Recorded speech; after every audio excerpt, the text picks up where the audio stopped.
and welcome back. My name is Aniela. In today's video I'm going to show you how to draw basic simple skirt using only your two measurements, hips measurement and length, desired length of your skirt.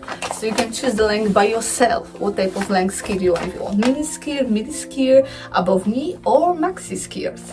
You decided. So I think this pattern is the beginners of the beginners for the beginners.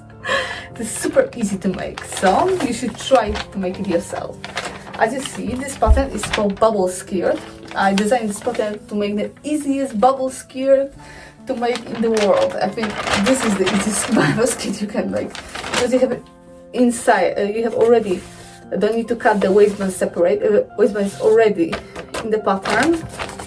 The lining you can cut out using all folding only these parts.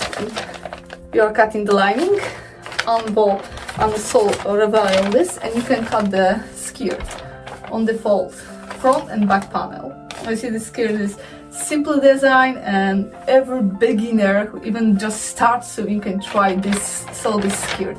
If you don't want to sew bubble skirt, you can use this skirt, this pattern, this outer pattern, to sew simple basic airline skirt or paperback skirt. Wait.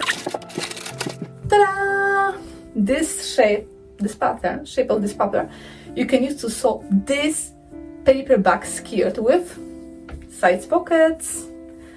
How to sew the skirt, you can check my video. I leave the link in the description box so you can try it. And as you see, this skirt is super cool, comfy to wear and super easy to sew. And you can try it. If you're a beginner, try this one and you'll be very happy with the results. Trust me. So without further ado, don't forget to leave like and subscribe my channel if you haven't done it yet. Check my site spiralfashion.com for more sewing tips and refashions with repetitive patterns, and let's begin!